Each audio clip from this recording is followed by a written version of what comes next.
The problem with this allegorical approach is that it flattens the complexity and nuance of real-world experiences of Black people who've lived under oppression.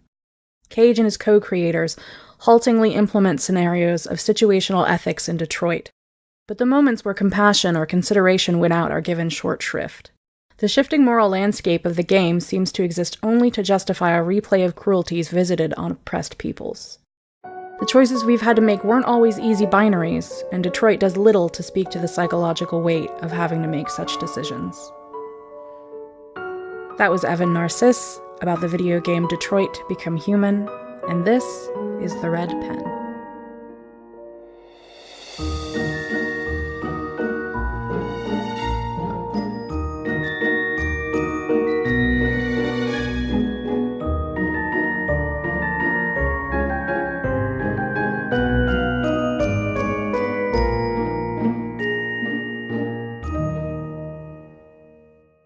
Hello and welcome back to, I almost said The Hopeless Romantic, which is not this podcast. Hello and welcome back to The Red Pen, where we cut up fiction to see what it's made of. I'm your main host for this week, Amanda Jean, and I am joined by... Your lesser host, Austin Chant. It's not a hierarchy. I don't know why I phrased it that way. I will talk more this episode. You will. Let's just put it and that way. We're definitely going to be doing more chopping and dicing and slashing and hacking than usual, maybe in this one. Yeah, I feel like this one's going to be heavily edited with a lot of like... No, I didn't mean edited. I meant like demolished with knives, the thing we're talking about. Oh, you stabbing it with the stealing knives to kill the beast kind of thing? Yeah. So if you couldn't tell from the intro quote, I am talking about the video game Detroit Become Human, and I actually struggled a lot with how to do this episode or whether or not to do this episode because the unwritten rule, I think, of the Red Pen so far has been we talk about things that we love, even if they're just, we love them because they're nostalgic or they have faults or they're even problematic TM. But for this one... in the course of designing the episode and gathering notes and formulating what my whole thing was going to be, I went from like, this is a thing I like because it's problematic, not because... No, take that off the record. This is a thing I like even though, despite its problematic content and problematic. It's my new name. It went from that to, wow, I might hate this thing and have to give it up. Because I was originally like, I've always wanted to talk about how to engage with and enjoy problematic content and that you can. It's a difficult thing. A lot of people struggle with it. It's hard to decide, where you land on that spectrum. And I wanted to talk about that. But I maybe should have picked something else. Well, I think it's maybe worth saying, like, we're going to cover more ground with this than we might have otherwise, because I think both of us have talked about in the past stuff that we don't endorse, things that, just last week, or, well, no, last episode. It was several weeks ago. Yes. Last episode, I talked about Peter Pan, which I obviously don't endorse a lot of, 60 to 70% of, probably, and yet, still find value in it, and still, can say, like, oh, I love this thing, while also pairing that with... These are the ways in which this is not ideal or screwed up or reflect the bias of its authors. There's a lot of stuff that we have to engage with that's like that because the media culture and the world we live in, most things out there have some element that is fucked up because unfortunately that stuff inundates our media culture and that our creators are steeped in that and it's hard to completely get away from. What is less common, I think, for both of us is stuff that we just, we do its hooks into us somehow, but then we do hit that point of like, nah, this has gone to a level that I can't go with this one. Like, I can't even say like, this is a thing that I enjoy despite knowing its pernicious elements are not good. It's relatively rare for me to hit that because I don't tend to I tend to read the signs, I think. Mm-hmm. I tend to know like, oh, this is not going to be something that I want to get invested in. But sometimes it does jump out at you or sneak up at you or on a second deeper analysis, you run into something. And so I think we're going to cover a broader spectrum of ways to engage in problem media. Oh my God. Problem media. problem media. Portmanteau. Problem media. A broader range of those experiences than we might have on another topic, because I think we both are going to have examples in this episode of stuff where we're just like, and you're done. If you follow me on Twitter, you would have seen a couple of tweets of me screaming into the void about, here's the thing. I have a certain level of stuff that I am more likely to notice and look out for when I'm looking at media.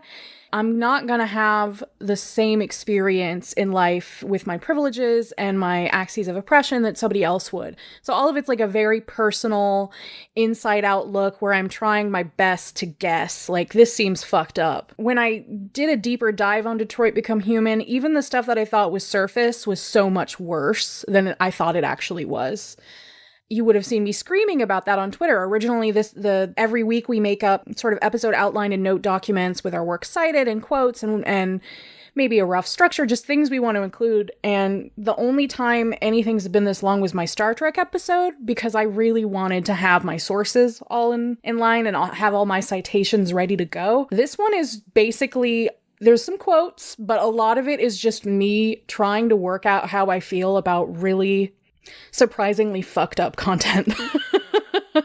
Yeah, I'm glad that we're having this conversation, because I think we're both generally, I think what I was trying to get at earlier was we're both generally the kind of people who are fully on board. They're like, you can like problematic things. Yeah. It's not a problem. I like plenty of problematic things. And the way that I usually balance that is by by acknowledging that my line is different from somebody else's. Someone else might not be able to engage. And that just because I like something doesn't mean that I have to like every part of it. And I think that's still true for both of us.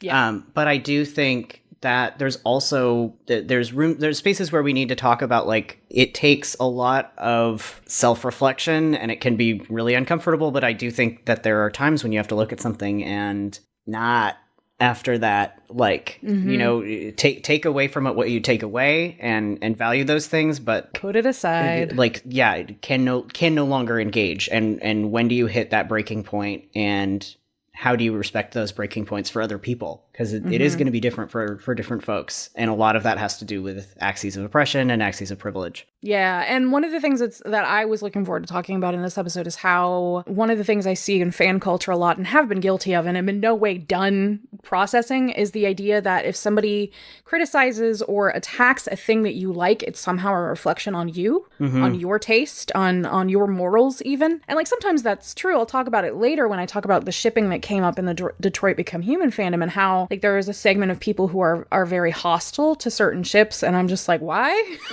Yeah, I think there's a much more silly. I feel like there's levels where we're talking about, you know, like real world oppression, and then there are like levels where we're just talking about like intra-fandom dynamics. Yeah, and it just seems very different. Yeah, and it seems so, especially after prepping this episode and doing all the research, it just seems so pointless now. I'm like, really? This is what you're arguing about? Okay. So basically this intro was a huge, like, this is what I was planning to do. This is what ended up happening. For me, I'm still in a nebulous sort of area where I think I'm putting my enjoyment of Detroit Become Human to bed.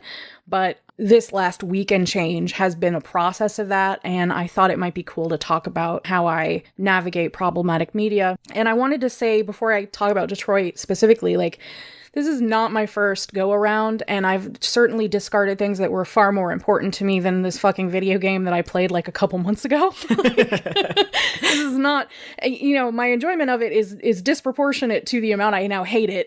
Yeah. In certain respects, like there were things that I grew up watching that I've had to put aside. And one specific example I'll talk about is the TV show Roseanne, which I grew up on. I can sort of jokingly say like this television show raised me, because I considered it a part of my life. I used to have dreams that I lived in their home. Like if I watch an old episode, it feels like returning to my childhood for me. And at the time, a lot of the content on the show Roseanne was actually quite progressive. Like there was still fucked up shit in it, and they made a lot of mistakes. But at the time, especially for my younger self and my mother who watched it and related to it as well, it was groundbreaking and progressive and soothing in that way. And I took a lot of pride in identifying with it. And then fast forward into my adult years, and Roseanne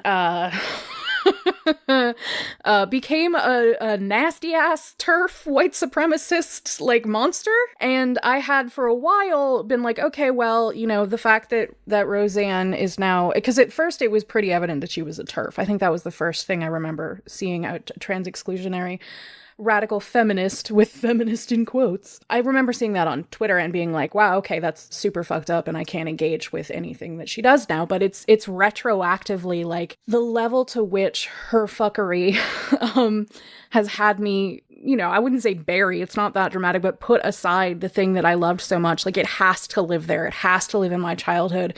If I watch episodes now, I can't enjoy them.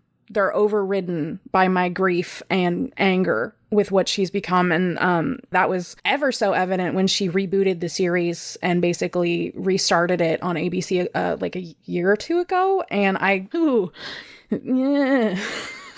That was the death knell. Like, that was it. That was the beginning of the end. And other people who didn't grow up with Roseanne meaning that much to them would have been able to put any fondness for that show aside well before I did. I was trying to think through, like, what has that been for me? The ones that hit me hardest years ago were some comedy that I enjoyed. Like, I was really into How I Met Your Mother at one point. And at about the same time, like, and in my childhood, I was really into The Daily Show and The Colbert Report. Yeah, and same. Those things, a thread that connects them is the bevy of extremely transphobic jokes that populate them. That hit me so hard, just kind of out of the blue one day. Not both, but I think it was specifically like The Daily Show and The Colbert Report, because those were things that my family and I watched together. It was something that I watched a lot when I was kind of becoming politically aware and politically conscious. People that I respected a lot and thought of as, you know, truly progressive, you know, pro-gay marriage, all that sort of stuff. And then I remember being on Tumblr one day and somebody pointed out, like, how often they both made, like, really transphobic jokes, often, like, primarily transmisogynist jokes. It just was like a house fell on me. I was devastated. Like, I was like, I burst into tears. Like, and all of these quotes, it was just suddenly like, how did I not see this? How did I put this aside? And I have never been able to go back. I think it's worth mentioning in those examples that the reason that was my personal breaking point was because I'm trans. I'm dead sure. I mean, I know certainly in How I Met Your Mother, there's a lot of other axes on which that show is fucked up. It didn't hit me like that for all of the other ways that show is messed up. So I think it's really important to challenge ourselves to recognize when we can continue to engage something, because it is not going to fall on us like a house of bricks, but it is going to fall on someone else like a house of bricks, and be more mindful of that. And while everybody still gets to set their own, you know, preferred level of engagement with things, like, really do try to take that in. It's not trivial when something is that harmful. It doesn't necessarily mean it needs to be thrown out, although I think one thesis of this episode might be that Detroit Become Human can be thrown out.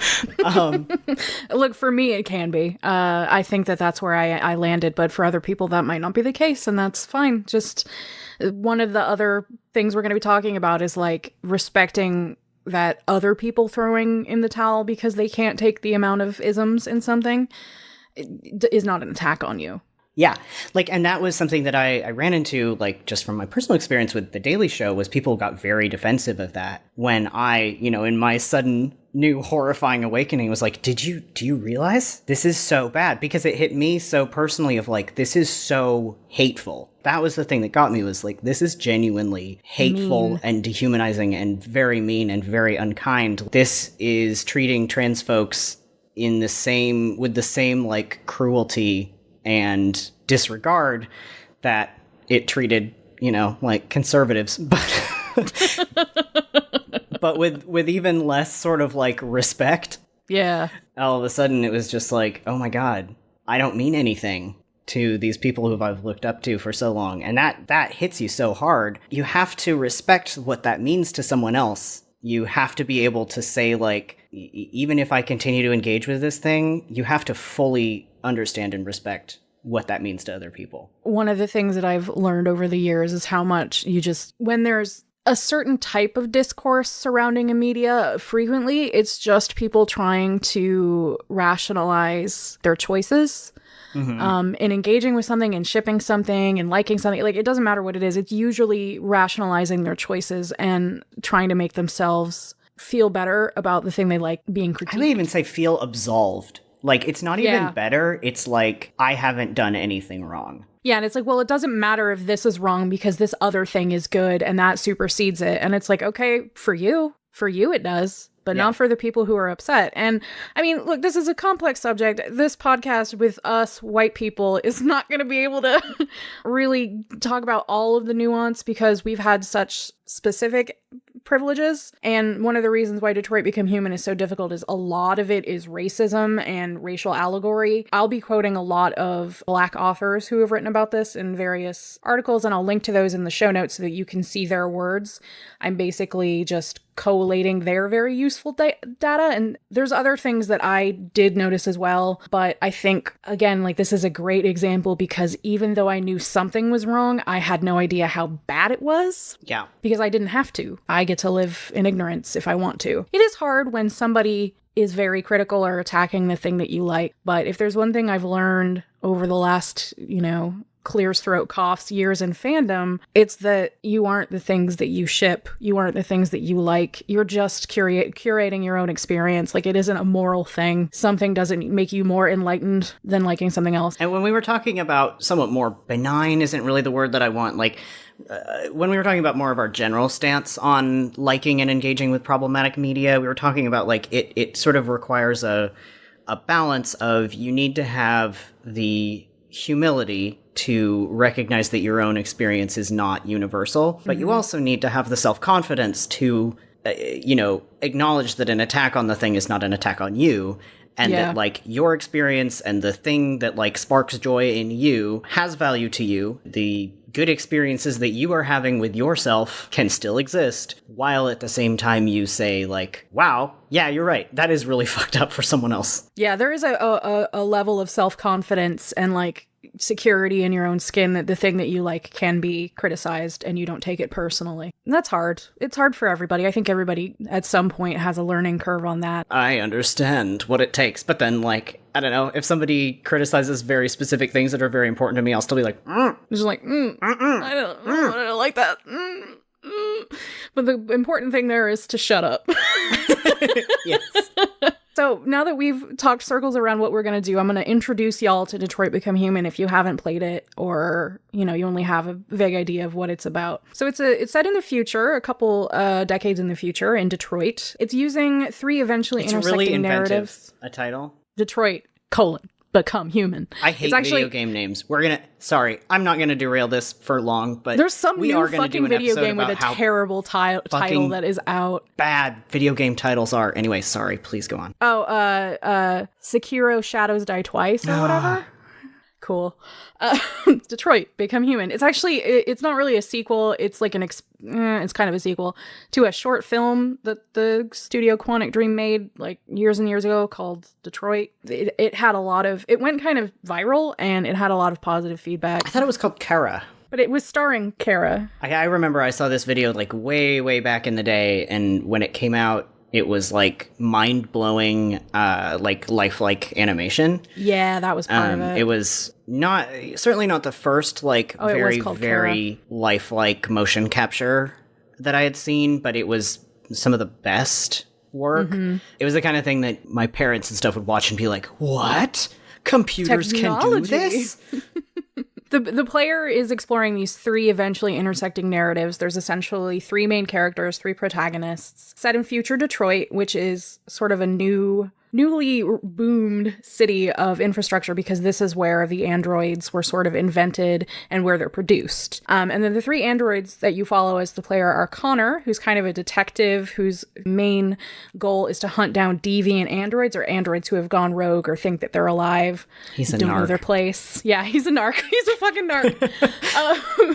narc. He's assigned to an anti-android human partner named Hank. They're teamed up. You've also got Kara, who is a housekeeper model who develops a deep bond with this little girl that she's sort of taken care of, and the girl and Kara are in a deeply fucked up, violent, and dangerous situation, and they go on the run, and basically Kara's whole motive is protect Alice and get her to safety. She pretty much goes deviant for that purpose. And then there's Marcus, who's a state-of-the-art domestic model who goes deviant and ends up leading a group of other deviant androids in a sort of android revolution, and he becomes, depending on how you play, he becomes kind of MLK Jesus, the android. Like, he's very much a figurehead. Depending on how you play, this is one of the cool things about the game, depending on how you play, any of the three protagonists can die, and their narrative will cut off. Like, you'll just have ended all the opportunities for that. You don't get a game over, it just ends. And then it will impact how things play out later in the game, because, for example, if Kara dies, like, she's not there to be able to do X later in the game,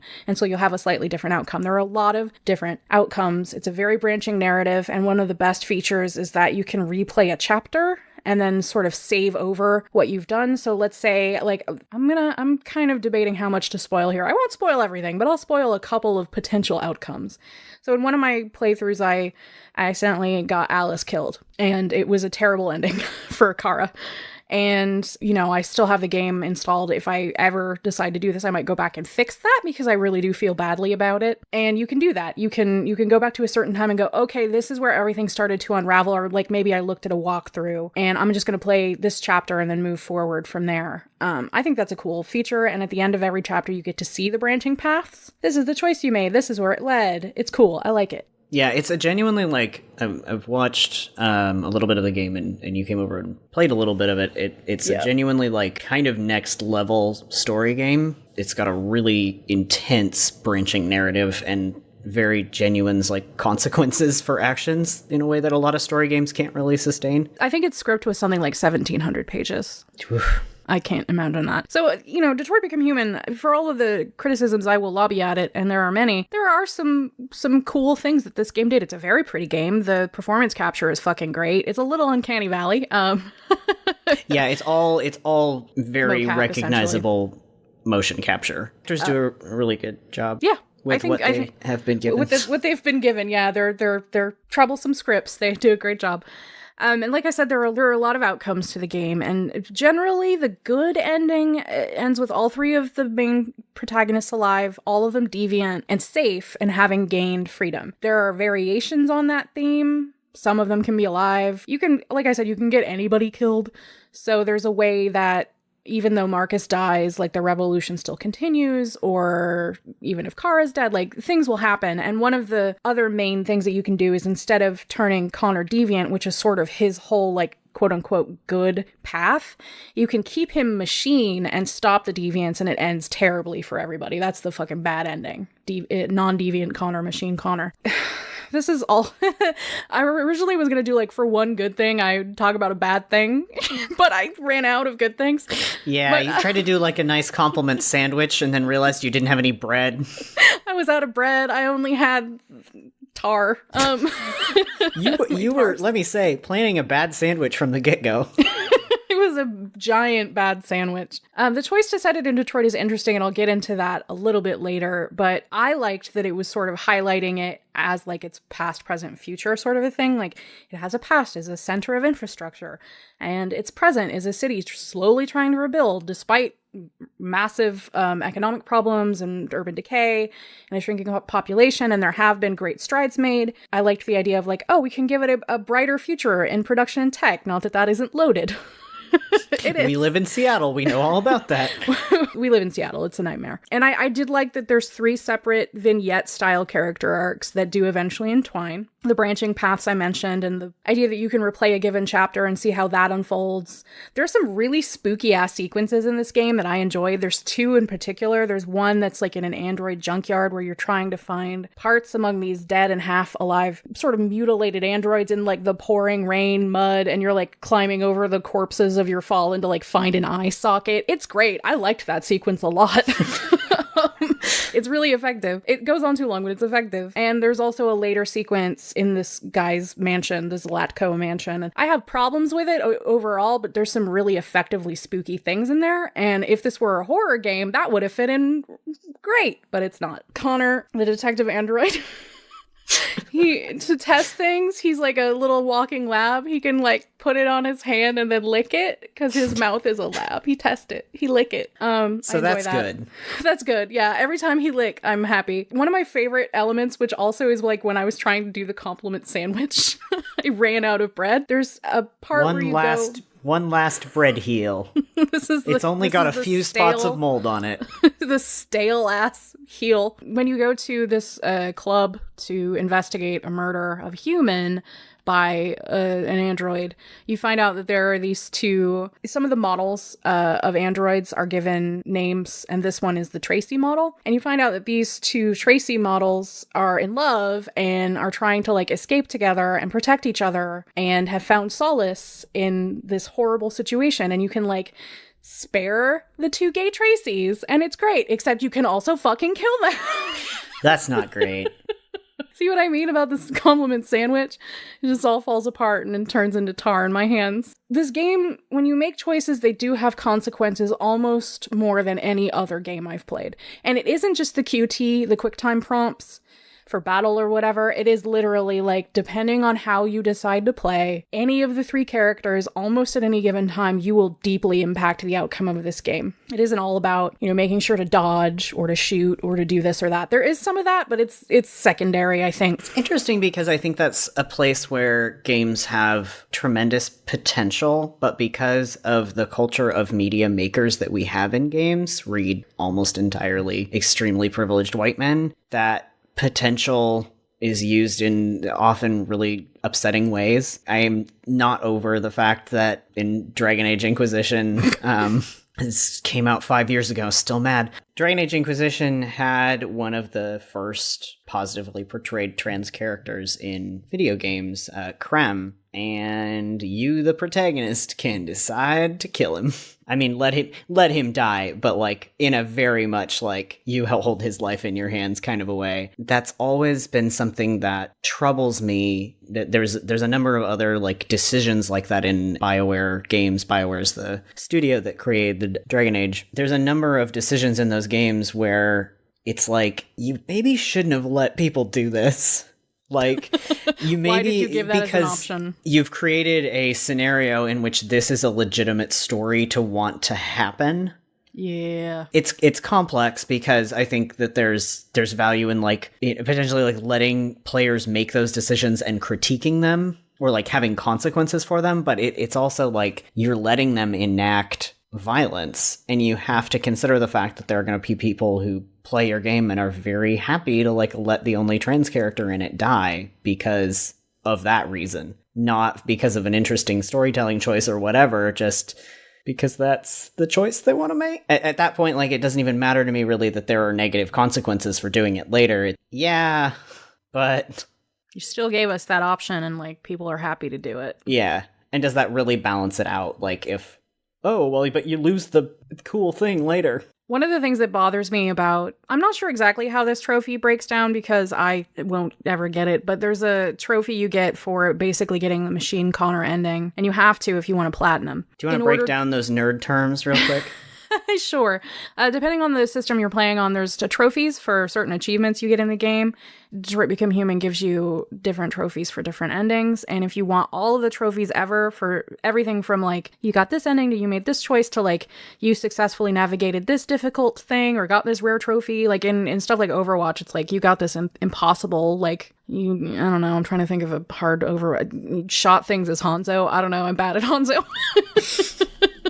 You did this interesting feat and we gave you a trophy for it. And if you want all the trophies, that's called platinuming. Getting all of them, you get the platinum trophy. It's cool. A lot of people game and are hardcore completionists and must get platinum trophies. So if you want to do that, or if you're really attached to the idea of playing Machine Connor instead of Deviant Connor and getting the bad fucking ending, you have to, I believe you have to shoot the Tracys. I don't know if you can still platinum and get that trophy without having made that choice, but it seems like a weird one. Like if you're playing Machine Connor and you don't shoot the Tracys, that's kind of okay. All right. It's incongruous, but it's fine. Also, they're in underwear in that whole sequence. That's bad. Yeah, it's bad. That whole thing is bad. Video games are bad, actually. Video games are bad, actually. Hashtag Gamergate.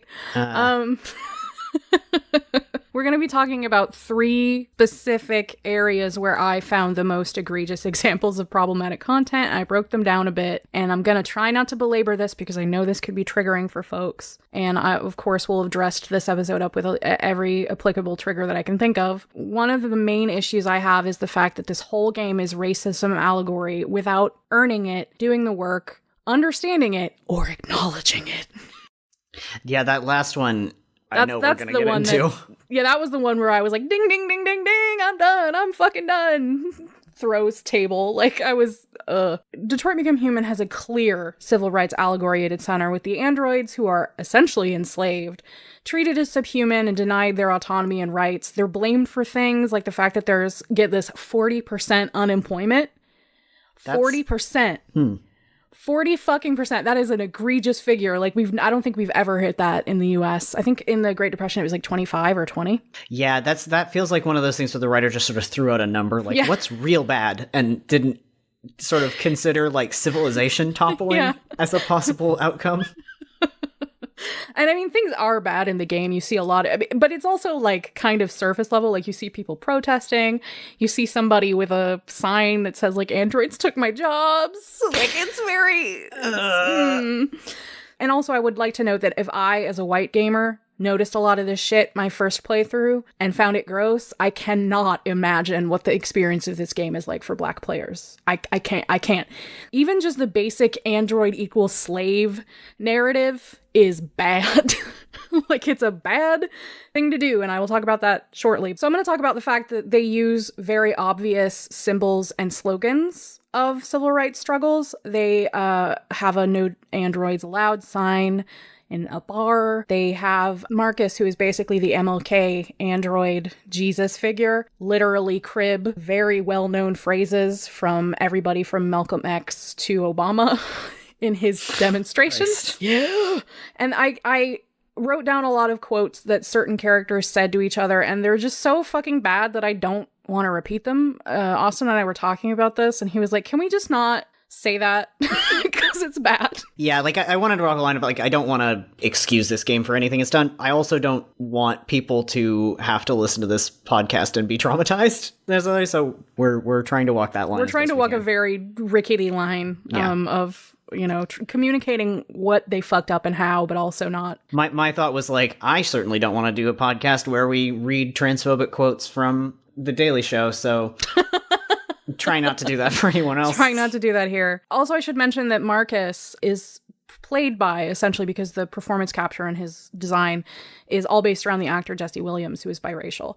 So Marcus is a black character, a black android, a biracial android. There's even more imbuing of meaning by having the leader of your android revolution stand up and talk about gaining rights, freeing yourself from slavery, essentially. And another segment of it that is not directly related to black racism, but to antisemitism, is the fact that there are visible Holocaust parallels, including the fact that androids wear an armband and have essentially their identification number etched onto their android form. And if you play the game in a certain way that gives you a shitty outcome, you as Kara and Alice can be taken to an extermination camp. Hey, yikes. Yeah, it's real fucking bad, guys. It's real bad. And I also don't understand why they gave the androids, like, the androids have, when they're out in public, they have to wear android uniforms, which are very sterile looking, like, almost like scrubs, but not really, outfits that have, like, their model number on the back. And they have an LED, like a little spinning, I don't know what you would call that, the thing on their forehead, their temple. It's like a little LED node, and it cycles blue, yellow, and red. Usually it's red when they're thinking or traumatized or whatever. So, like, it's a visible indicator of the fact that they are androids. Hey, why do they have armbands? Yeah. They're dressed head to toe in android outfits. I mean, we know why. We know why. We absolutely know why, but it's just one of those choices where I'm like, huh, okay, you did that, huh? One of the other issues with this game is it's not exclusively that they're using civil rights struggles as allegory for the struggle of androids to gain rights and respect and not be enslaved anymore. It's that it's not very well done. So I also wanted to mention really quickly before I get into how the game didn't do a great job of executing its surface level allegory. I wanted to talk specifically about the character of Luther, and I don't want to belabor this also because I realize it could be triggering, but Luther is an android who Kara meets when she goes to Zlatko's house with Alice, and he's portrayed from the get-go as like big and scary and menacing, and he's a big black android. And I thought that was a weird choice, and it was pointed out when I was reading some articles on this. Like, weird is a very generous word. A troublesome choice that they portray him as being unsettling and menacing from Kara's perspective when she first meets him, because she is also an android who has experienced oppression. So, like, why is she basically afraid of a big android that she meets? I don't know. Seems weird. Seems like some real life shit crept into that, didn't it? The whole sequence in Zlatko's mansion, which I will also talk about later in terms of one of the other areas that the game kind of fucked up, it's meant to increase tension and to telegraph that something is wrong so that the player is on high alert and their dread is increasing. But like, we didn't need Luther to do that. Zlatko is plenty intimidating by himself. I'll spoil this. So Zlatko is a fucking screwed up dude who is basically tricking androids into coming to him for safety and then doing experiments on them and like modifying them. Zlatko is doing experiments and basically creating monstrous creatures and tormenting androids, basically in his basement of horrors. He's wiping their memories and he's doing whatever he wants to them, and it's pretty gross. And this is one of the sequences where, like, if this were a horror game and I had signed up for that, this would have been great, but it's not a horror game. It just has these sequences. So essentially Luther has been, because Luther is Zlatko's android, he has been facilitating this torture of his fellow androids. It takes him seeing how much Kara cares for Alice, and it takes like the benevolence of these white characters, these white women, for Luther to be like, this is bad. I'm not gonna do it anymore. I quit. And then you can basically run away with Luther. There's a lot there. I feel like there's so much of this game, when we get into more of what the creators have said behind the scenes, I think this will become very evidently true, but there's a lot that is just like them just sort of willfully taking and exploiting real-world oppressive dynamics, not really representing them, but really just taking and exploiting them. Yeah, using them for effect. For shorthand. Yeah, and then and not only using stuff like, oh, we're going to tell an uplifting, like, pseudo, civil rights story, but then when it suits their narrative, also using, like, very negative stereotypes to increase tension or whatever. There's a couple other things that I'm just not going to mention because I feel like at this point I am getting into just pressing on wounds, but I wanted to say there's something inherently warped about using androids in an allegory about civil rights, because it's a weird choice for the narrative to assert that androids don't have any sentience, and they act like all the anti-android humans in the game act like the androids are essentially Siri with legs. Like, they have no thoughts, no feelings, no emotions. They're just toasters. Like, they just act as if they have no sentience. But they're also personally furious with individual androids, treat them as if they've somehow chosen to harm them personally. And it's like, okay, so which is it? Do humans see them as sophisticated and dangerous, or as mindless automatons? And Connor Rennick said, I'm going to quote here, "While real-life prejudice does tend to make heavy use of dehumanization, it's usually in service of making the target look eviler than they are, not non-sentient. For example, your typical anti-Semite would not claim that Jewish people are mindless automatons, but would instead claim that they are devious, untrustworthy money grubbers, patently untrue, but not denying that Jewish people are capable of thought. Real bigotry does not deny sentience, it downplays or twists said sentience into a way to villainize the target, but doesn't pretend the target is non-sentient, as that would technically absolve the target of their alleged crimes." What happened here is David Cage kind of wanted to have it both ways. He wanted the androids to be seen as completely non-human and non-sentient, but he also wanted the visceral hatred of actual real-world racism and anti-Semitism. Yeah, because he's not going to give up those sort of easy... Those shorthands. Shorthands, yeah. Like, he wants it to be recognizable, and he wants it to be analogous to something that people understand very personally, and his world building is bad, and he should feel bad. It's bad, too, because, like, if you look at it on paper, the androids in Detroit Become Human are better than humans. They are smarter, they are faster, and once you see that they can go deviant, they have a depth of emotion and thought equal to, if not surpassing, humans. And it rings really hollow, because it's like anybody with a lick of sense knows that no race is better or worse than any other, especially in like physiological areas. Like that is a common conceit of racism, is leveraging one race above the other in terms of superiority, but like that's not how humanity works. Connor Rennick also said, assuming the androids are as human as the game makes them out to be, it would be only a matter of time before what is objectively a superior species would realize this, and many would want to take control over civilization. The statement would be paranoid ramblings if I were talking about any real-life minority. Androids bear very little real similarity to any of said minorities, not least of which being that they are firmly established as unequals to humans in all fields, having more in common with how racial supremacists view themselves in comparison to all other ethnicities.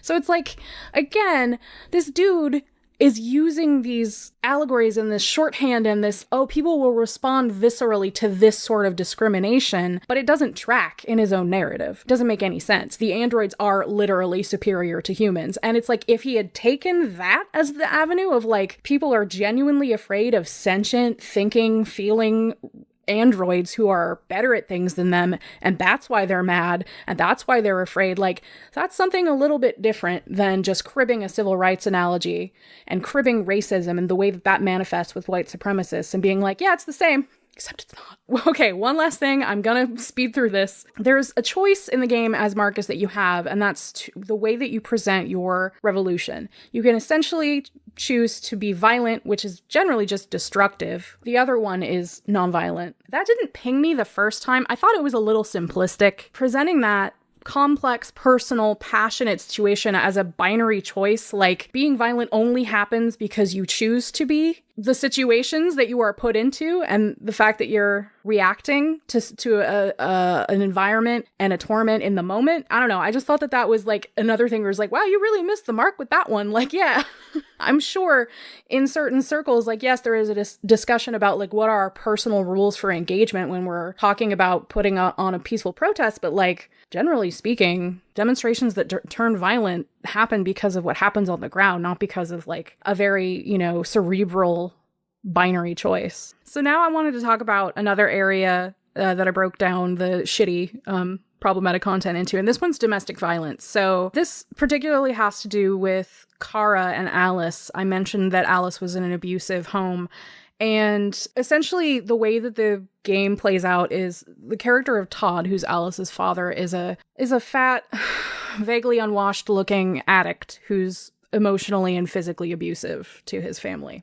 He's a single dad, and it's actually, you learn that the reason why Kara is being picked up in the beginning of the game is because her memory's been wiped. It's because he had destroyed her and then sent her off to be repaired. And so there's a lot going on here in the way that the game unravels, the way that you as Kara gain deviancy. The reason you break through your programming is to save Alice from abuse. In the course of that, depending on how it goes down, you can kill Todd and escape with Alice. Also, Todd can just kill you and your game ends. So you can just be killed by your abuser, which is a cool thing that happens. That's a great... And it's also like the world's worst stereotype. Like you couldn't think beyond like deadbeat dad, fat addict. Really?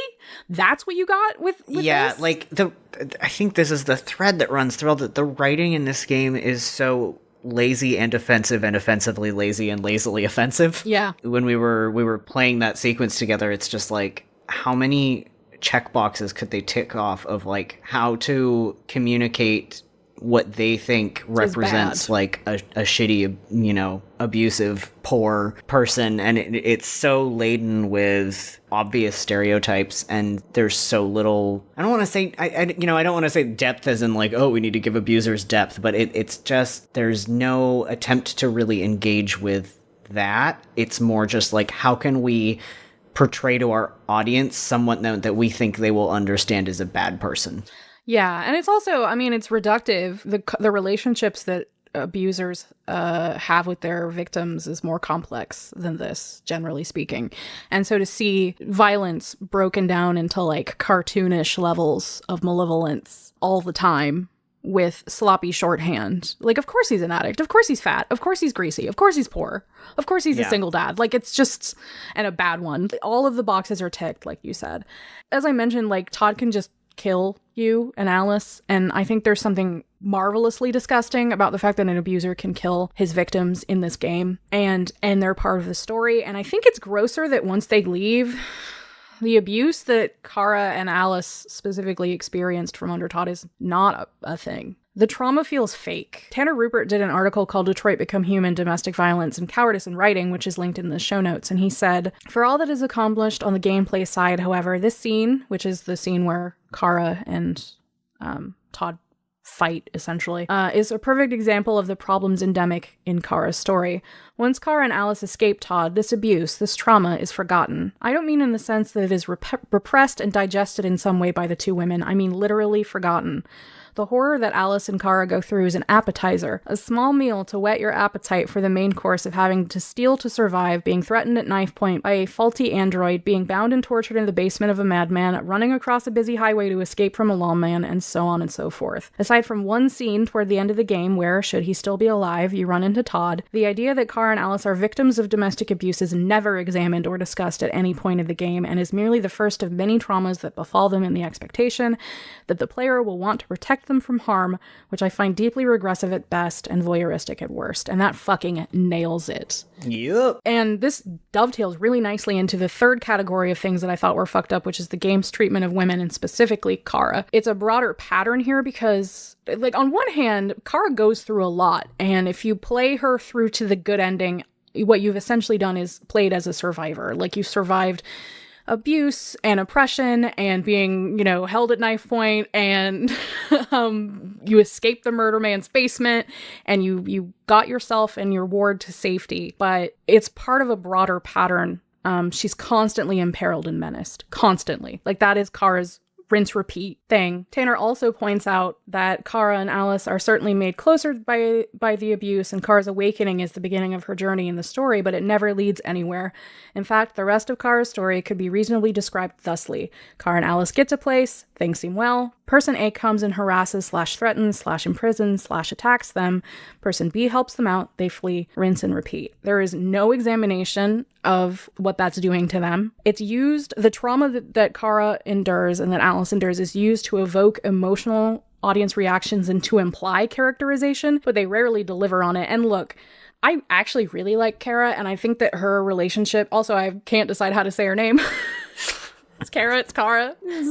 I like her a lot. I like her relationship with Alice a lot, and I rooted for her the whole game, and I thought that she was well acted, but once you realize the pattern of like, oh, all they do is imperil and menace this woman. That's all they do. It gets gross. And that's basically what happens in this game.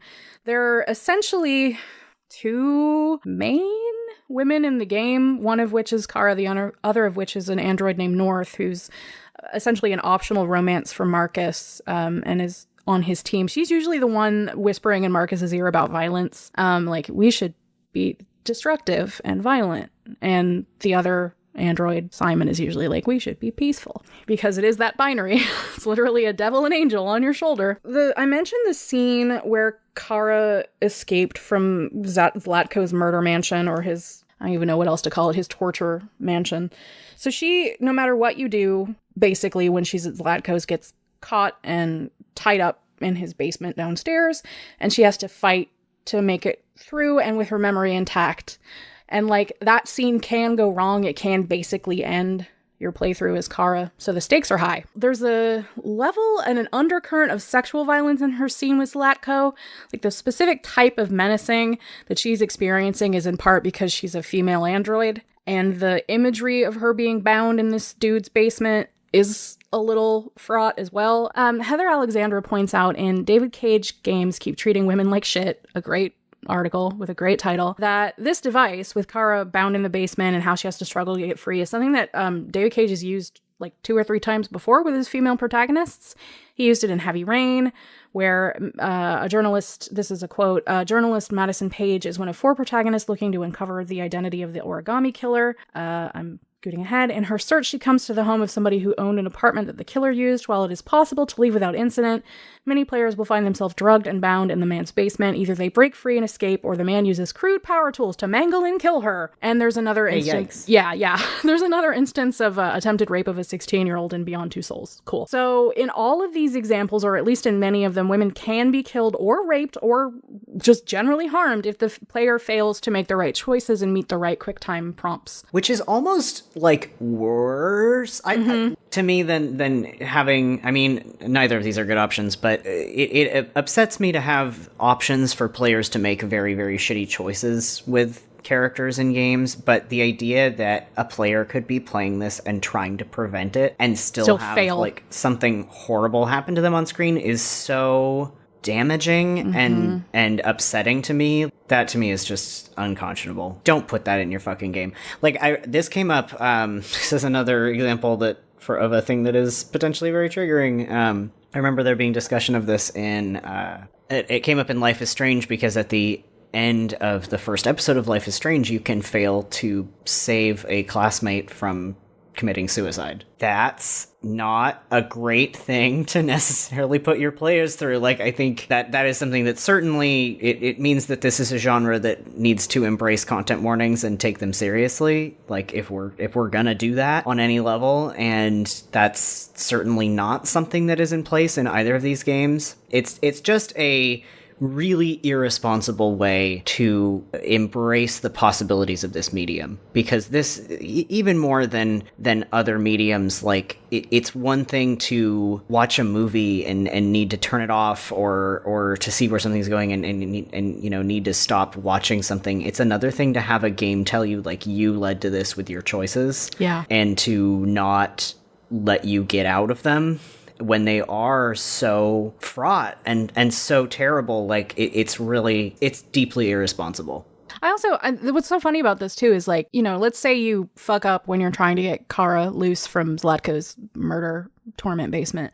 You can replay that chapter, but you also have to replay all of that. Like, ooh, great. I was really upset and I missed the QT prompts and she died, or I didn't know how to knock this thing over and do this, because I had to look up a walkthrough because I was not going to let her die. I was like, okay, this is serious. How do I get loose? I feel like Kara's constant imperilment reminds me of the lack of follow through with the trauma she faced at the hands of Todd. It's like the only thing that this is doing is compromising a female character, for the sake of spooking the audience, or at least making them feel bad about her. And Heather put it succinctly when she was talking about the difference between playing as Kara and playing as Marcus or Connor. And she says, "When I succeed as Connor, it is because he's a highly trained combat android. When I succeed as Marcus, it is because he's a tough revolutionary. When I succeed as Kara, more often than not, I succeed in spite of her supposed fragility." Like, you are basically struggling to keep Kara alive because she's, you know, small and female and constantly imperiled and constantly menaced. Yeah, and it's like, in the hands of like a competent writer, there could be some interesting commentary on that. Yeah. But I would not put that in this team's hands. In this team. Mm-mm. Yeah, and especially, like I said, like,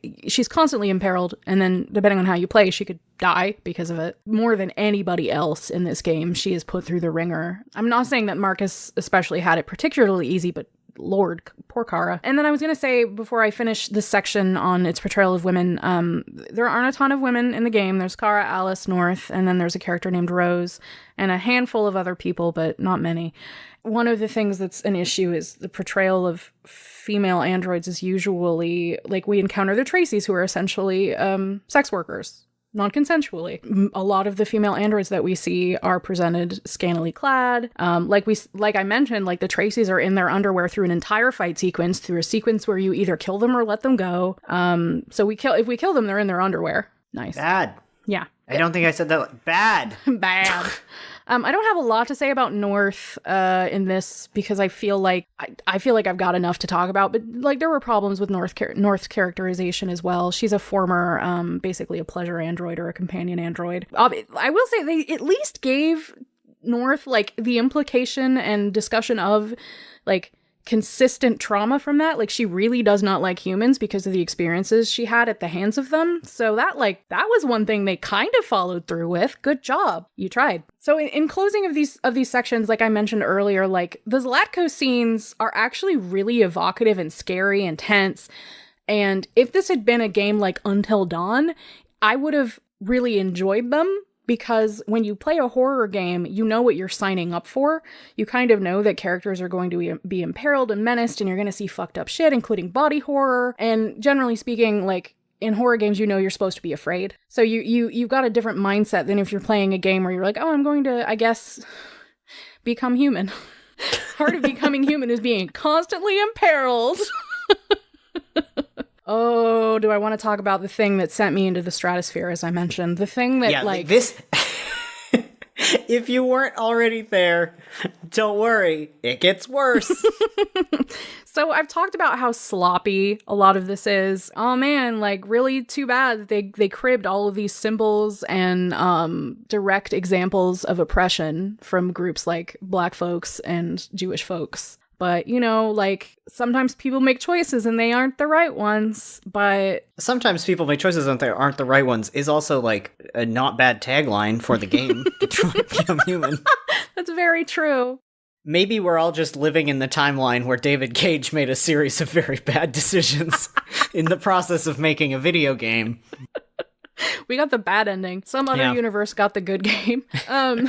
Some other universe got no David Cage making this game. The problem I have is David Cage won't even own up to the fact that he cribbed. Like, it's not even... I've explained to you guys, like, the things that existed, including the no androids allowed signs, the fucking armbands, the extermination camps, the fact that Marcus quotes things like Malcolm X and Barack Obama, and there's other things that I did not include. And so all of these things exist, and we have this allegory is androids as slaves and oppressed people. And David Cage is like, oh no, it's not about that. It's not about civil rights. It's never been about civil rights. I hate this man. To quote him, there is no big message to humanity in this game. It's just interesting questions that may resonate with your own personal values and just confront you with the consequences of your actions. That's one quote. That's one quote out of several where, like, people will talk to him. People brought up the fact that I hope you like this audio because I can't stop the noises I'm making. It's the most insufferable thing I've ever heard. He's fucking gaslighting us. Like, he made this game, which is so blatant and so over the top and so sloppy, and was like, no. Yeah, it's like not bad enough that he, as we discussed, like, blatantly uses the experiences of marginalized people and stereotypes about them, but then he turns around at the end and is like, no. That's just what you saw. I'm just riffing on ideas that I had about humanity in general. About humanity. Specifically. I didn't take them from anyone or anywhere. They just floated into my head. Sorry, the civil rights movement? I'm Googling it right now. I've never heard of it. Malcolm X? What? Malcolm Y? Who? I just spin up these brilliant quotes from my consciousness. David Cage, invented all of these words. Fucking, so it's like, okay, this game isn't about slavery. This game isn't about gaining freedom and rights. This game isn't about oppression. No, it's about interesting questions and consequences. Don't look at our interesting armbands. Questions. Don't look at our extermination camps. They're only thought experiments. Chewbacca noises into the rift. My audio is very unpleasant in appearance right now, and I'm sorry. It's fine. I'll try and put a cap on it. I was partially through the game, and I hadn't really encountered every single awful thing, nor did I understand the significance of most of it. And my roommate was just like, "Oh yeah, he said that it has nothing to do with civil rights. Like he's over here being like, no." And at that point, I was like, "Wow, that's really fucked up." And I looked him up, and he's a French dude, a French white guy, and like. I feel like if you're going to set a game in America, in a city that has historically experienced like massive amounts of racism and oppression and segregation, maybe you shouldn't be a French white guy who is like, this isn't about civil rights. Also, like, you can't even, if you're French, you can't even pretend that, like, you just absorbed this stuff through osmosis. Yeah, you had to seek a lot of this shit out. Like, this is not... You did your research, and then you decided to pretend you didn't. You're like, no. Don't look at my search history. Also, you didn't do, like, good research. You didn't do good research, but you did do it. He went to Wikipedia. The game is just, like, surface-level racism and a slavery analog, and David fucking Cage doesn't have the integrity to say it. He doesn't own his own creation, and that is so fucked up. I just want him to be a piñata, and then I'll just hit him with sticks all day. I don't want to harm him in real life, but if he were a piñata, I would beat the shit out of him. He'd have shitty candy, too. It'd all be bad. I'm going to allow this. There's a quote from an article. Connor Rennick said, "This actually ties into the main issue I personally have with Detroit Become Human, and frankly the most damning flaw in its entire story. that it takes elements from real-life historic moments related to race relations and prejudice and throws them into the setting with no regard for greater context or understanding of how those issues developed or came about. In trying to use these elements to make some grand point about the future, the game makes a mockery of very real tragedies in history for the sake of provocative imagery and in a way that misunderstands the very nature of bigotry. It's a lot. Yep. It's a lot, y'all. And I have nothing else to say about that specifically. I did want to talk about one of the interesting things about the Detroit Become Human fandom and how a lot of the people who, I was going to say like the game, that's not true, how a lot of people who played the game or engaged with the game on some level are experiencing fandom and shaping fandom. And there's an article on Kotaku by Gita Jackson that's literally called "The Superfans of Detroit Become Human Hate Most of the Game." And it's the most accurate article from fucking top to bottom. And it's really interesting because I also dipped my toe into the Detroit Become Human fandom, and the majority of people and things that I've engaged with also think the game is seriously flawed or hated it. One of the things that the article addressed was how a lot of the fandom, in fact, I would say the heavy majority of it that's at least vocal or identifiable, have been drawn to the Connor and Hank story, you know, the two detectives, the human and android, especially as a ship. Hank Con is a very popular ship. It's an age-different ship, which has caused some ruffles, feathers. It's caused some feathers. Caused some ruffles, chips. Some potato chips. It's caused some shit. One reason for the fact that they're emblematic example of the fandom and why that ship, or at least that dynamic, because not everyone ships them, but a lot of people enjoy them. Aside from the fact that they have a very identifiable enemies to friends buddy cop vibe, and the fact that Connor is like a cute young thing, and Hank is a grumpy middle-aged man with trauma, and also he's Clancy Brown, so he has charisma for days, even in the uncanny valley of this performance capture, which, trust me, there's so much. Connor's storyline is the most far removed from the egregiousness of the racism and the imperiling of Kara. Like, obviously, Connor does engage with some of that, but his part of the game feels so separate from Marcus and Kara's, at least for most of it, because he does eventually interact with them. But he's basically, you know, aside from the fact that he's a fucking narc, he's running around solving crimes and tracking things down, and like, he's slowly, if you're playing him in the Becoming Deviant, he's slowly grappling with the fact that he has emotions and that he's breaking protocol, and, you know, he's experiencing repercussions for that. And there's cognitive dissonance in his little android head, and it's interesting. It's good. It's one of the highlights of the game, which is why this part of the fandom has been so plentiful.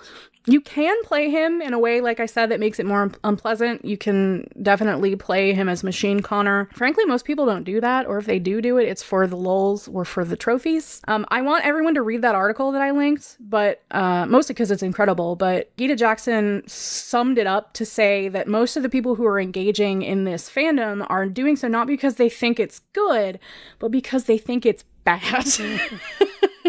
Which is not always the case with problematic media and its fandoms, but frequently the case. I would also make an argument that that has happened to the Harry Potter fandom. People used to earnestly engage with the source material and think that it was, I mean, I know people who thought it was flawed, but like genuinely people thought it was very good. But now it's become sort of a talking back to the author and filling in the holes and fixing things that JKR keeps doing. Most of the engagement that I see on a fanish level is engagement in terms of like, what if we took the sort of premise that J.K. Rowling slopped out and did something genuinely transformative with it? What if we took all of these things that she really didn't flesh out or fleshed out in her own unique, special way? America has one school. And did something that was more thoughtful. I have not seen a whole lot of people engaging in Harry Potter in not that way in a while. It's been a while. It's been, I would say that the shift started after, I mean, there were obviously people who were critiquing the series as it went along, especially the later books, but I definitely saw a huge title shift around 8 to 10 years ago. And since then, it's only gotten more like all of us are just face palming, just like, please stop, please don't give it, please don't give us any more. We don't need any more. You've done enough. But aren't you happy that she confirmed that Dumbledore fucks? Yeah, I'm real happy about Nagini too. Yeah. I do, like, all the fucking Grindelwald Dumbledore stuff. Is like kind of like, there's an element of validation because teenage me was definitely like, oh yeah, fucking obviously. That kind of obsession, yeah. But she's sort of ruined even that. Yeah, she's ruined everything. Like, I can't.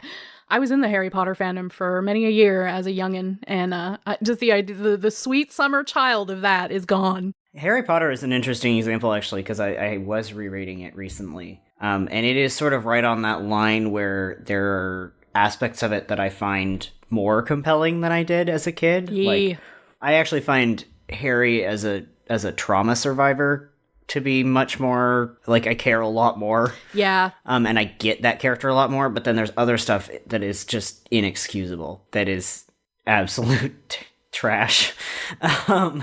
And that one is interesting because I definitely have had like both experiences very close to each other going back and rereading those books. It's like, oh, there is value in this. There are things in this that I appreciate that I didn't. And then JKR's on Twitter. Then you just like, trip, fall into a pit.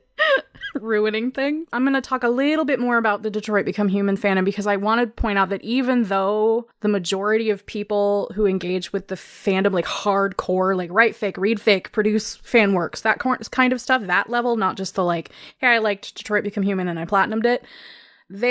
Yes, the broad majority of them tend to like queer ships and a lot of them like HankCon, but there's also something really interesting to me about the fact that Connor, the white twink, is the most popular character. And I think that there's something to be said for the fact that, like, of course, you know, we took things about Connor that were problematic and explored them in fiction. And we took things that were missing in the narrative and explored them in fiction, but there's a much smaller subset of people who bothered to do that for Marcus. Yes, Marcus has fans. He has fics about him.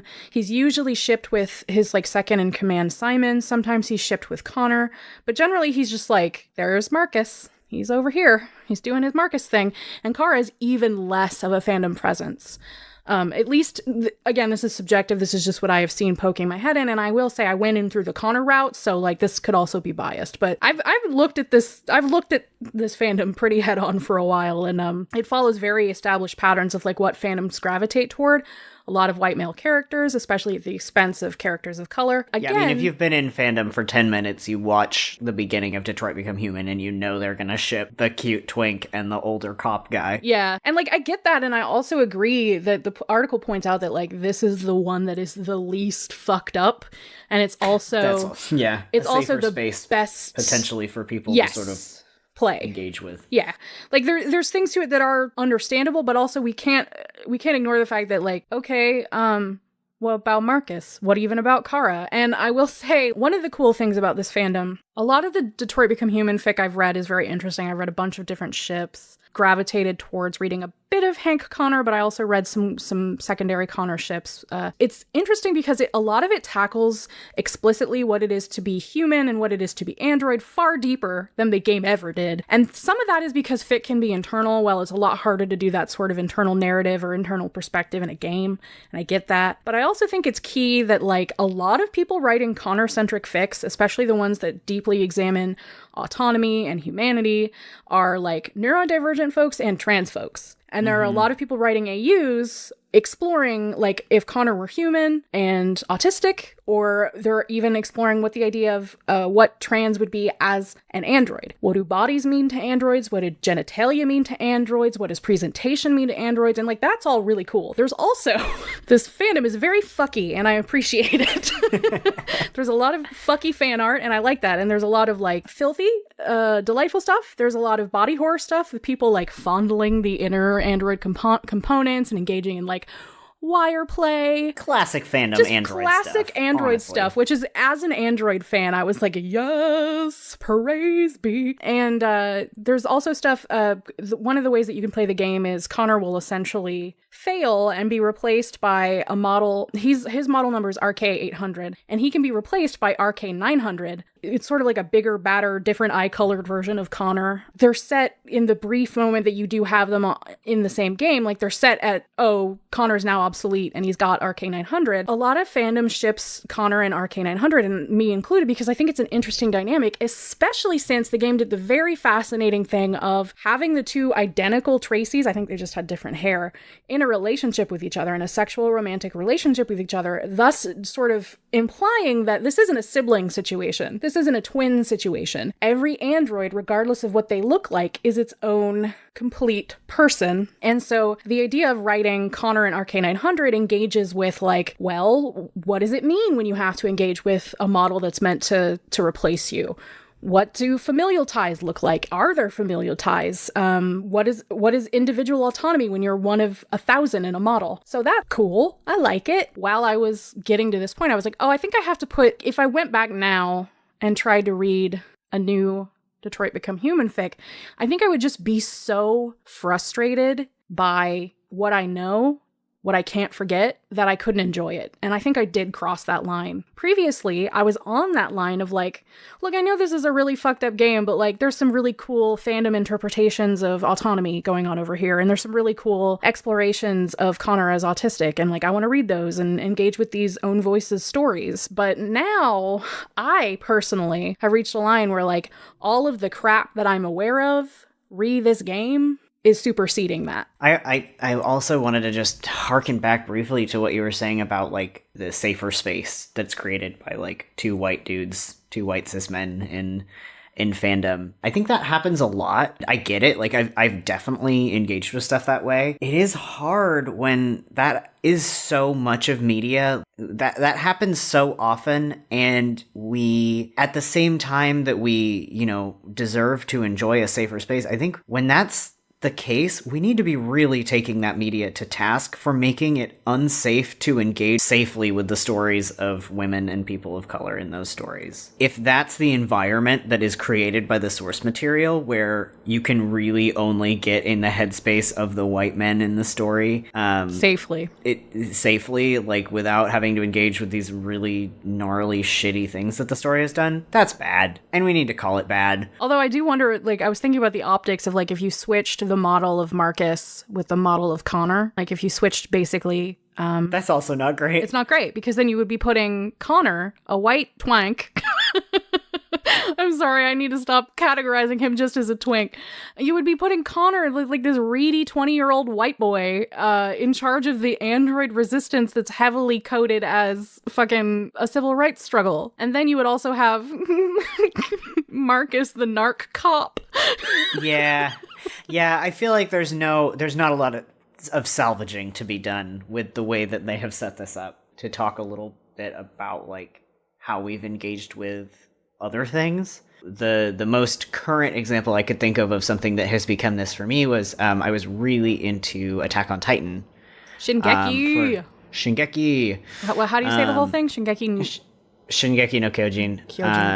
Okay. Like, Shingeki was never a particularly like socially responsible sort of bit of programming. If you're not familiar with it, Attack on Titan is an anime and manga about it's extreme body horror about a human civilization, approximately Germany, where all of humanity lives inside three walls, like three walled cities, basically. Walled cities. Well, three walled cities, like Matryoshka doll style, like inside of each other, where the rich people live in the very middle and the less you have, the further out you live. And on the outside of that are these horrifying, shambling monstrosities that look like giant babies, and they are drawn to people and eat them.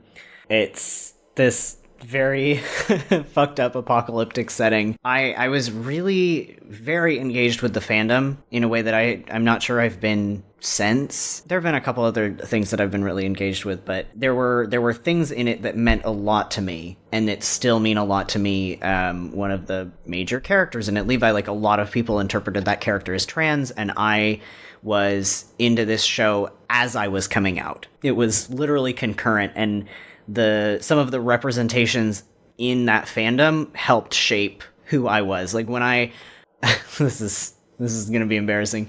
When I first started taking testosterone, I printed out a bunch of like dude models that I wanted to look like eventually, and taped them to my box of testosterone supplies and syringes and stuff. And some of them were like from fan art from the fandom. I remember your box. Yes. I actually still have that box. Good. Good. It's important. Good. Mostly out of sheer laziness. But anyway, like there were elements of that show that were really formative to me. There were characters I thought were really interesting. And I was in a segment of the fandom that also tended to engage critically with some of the more troubling aspects of the show, even at the time. This was years ago. It's very pro-military. The military is the sort of only competent segment of society.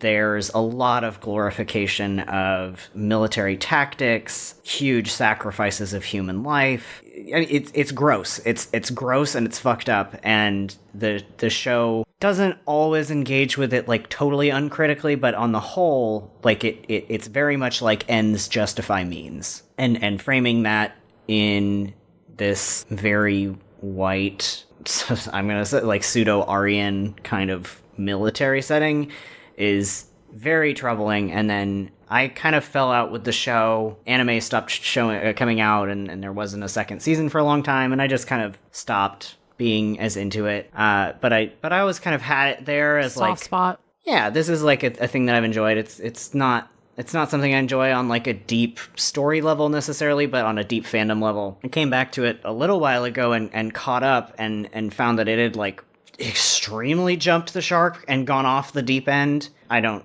even want to discuss it on the show because, again, like trying not to make this a miserable listening experience, but deeply like went all the way extremely anti-Semitic. It just vile. Truly, truly vile glorification of horrific violence. Like, just grotesque. I looked at that and really had to like look at that and go, nope. I can continue to, value the people in the fandom who created works that were meaningful to me at a time, and continue to value like the things that I needed that I took from it, and also look at this work of art objectively and say, this sucks. What this is putting into the world sucks and is toxic and should not be endorsed or supported in any way. It's bad. It's doing bad things. We should not support this doing what it is doing in the world. It is having a net negative impact on people that I care about, like just sort of generally in the way it exists in the world. I think that part of being responsible, grown-up human beings is being able to engage with stuff that way. Like sometimes, like really take a look at something, even if it is meaningful to you, and being able to say like, this hurts, maybe not me, but like this is doing damage. And like recognizing that creative work has the potential to do that. I mean, hopefully we all know that, but a lot of times you do kind of get the like, well, it's just a story. It's not, though. Like, if you put this stuff out there and you help influence a culture in which these kinds of modes of expression become more acceptable, you are doing a net negative harm to real people in the world and real history, real interpretations of history. It's not okay. We have to be able to draw those lines.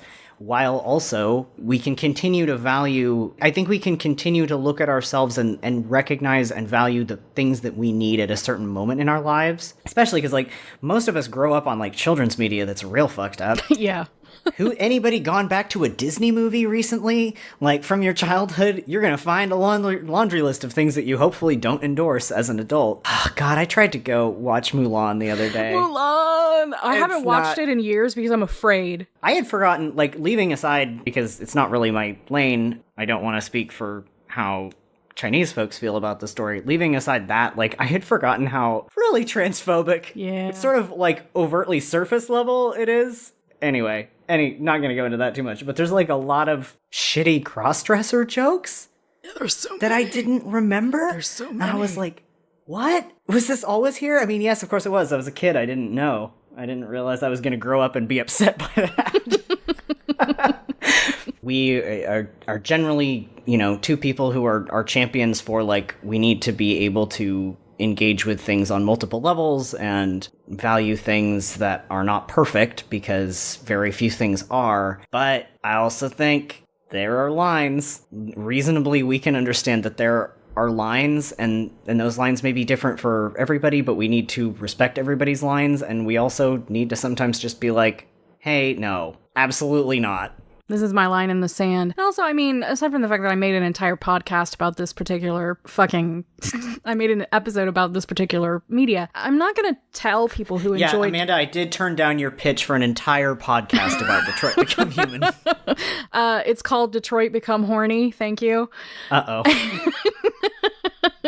Now, I think there are people who are still going to like Detroit Become Human enough to engage with its fandom, or even just uncritically like the game, and like, what am I going to do? Stop them? I can't. This is my opinion, and I'm trying to boost the... I mean, you have done your best to stop them. I mean, I do have a podcast, and I am shitting all over Detroit Become Human for an hour and a half. What I'm doing, hopefully, is outlining the sort of complex process of grappling with examining things outside of your own experience and realizing that, like, you have a line and that sometimes you just have to put things to bed, and I can't make that choice for anybody else. What I can do, hopefully, and hopefully I've done it in this episode, is like amplify the concerns and voices of people who do experience this oppression directly and whom it does affect, and they notice it before I do, because I didn't notice some of this shit. My opinion on Detroit Become Human changed in like a week. Sometimes you just have to think critically about the things that you like, or the things that you like parts of, but maybe handle the rest in, a hazmat suit. Sometimes you need to think critically and decide that things are bad and you hate them now. Sometimes you just have to fucking give it up and stop rationalizing and stop defending and stop saying, well, I really want to read that AU where Connor's like a fucking middle school teacher or whatever he was, or an elementary school teacher. Yeah, that was a good fic, but at what cost? Well, and yeah, I think that to me the most important part is like there's a point at which you need to not sort of put I get to enjoy this and never think about anything that is problematic about it above acknowledging that things are fucked up. I'm not particularly concerned with like if somebody at the end of the day, if you told me tomorrow like, well, I enjoyed that middle school teacher fic and it brought me joy, I wouldn't be like, fuck you, you've betrayed the alliance or whatever. But like, if you came to me and were like, and that's why it's actually a good game, yeah, that would have a problem. Yeah, I think that's really it too. A lot of the things that I have liked and continue to like have problematic elements, and like some of the good outweighs the bad, and sometimes I can't determine that, so I just have to live life going, okay, well, I'm critical of the things that I'm aware of, and if I gain more information, there's some stuff that's on the line that I might end up having to not like. And you can change your mind. Yeah, that's the thing about living in the world and getting older and living life day by day, that like you'll change and your understanding of the broader world will change, and sometimes you won't try and get platinum on Detroit Become Human. I have compassion for younger me who really needed some aspects of things that were showing up in fandom for Attack on Titan. I don't think it requires you to go back in time and say like, delete that, or like, I'm canceled 4 years ago or 5 years ago. I continue to have compassion for that version of me who needed that, but I can also take a look at me now and think, I don't need that. In fact, what I need is to be a responsible citizen in the world at this moment and denounce this.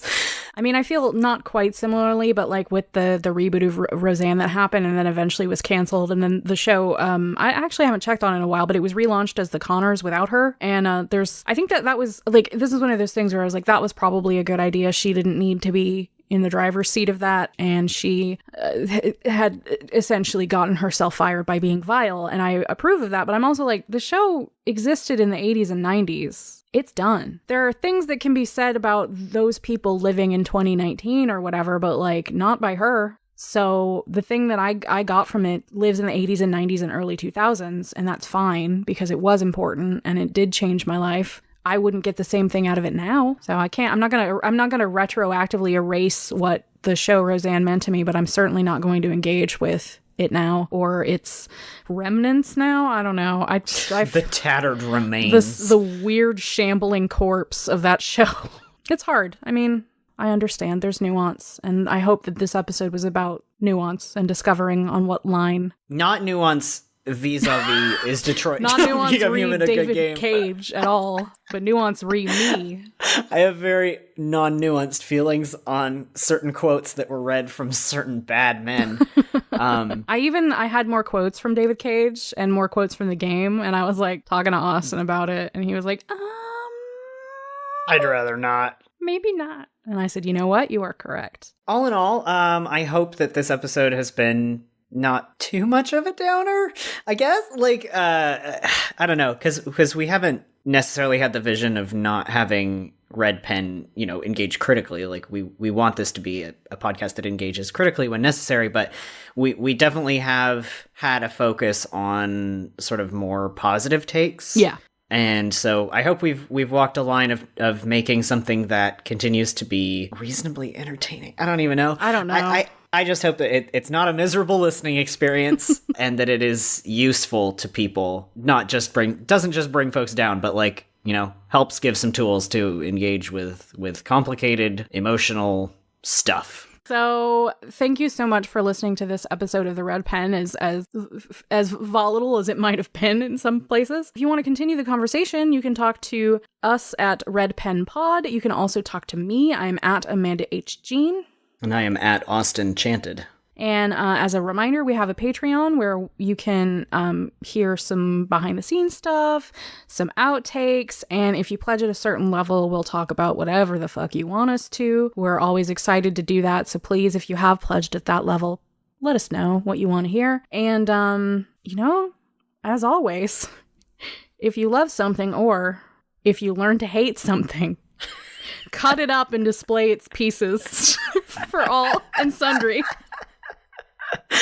Thanks, everybody.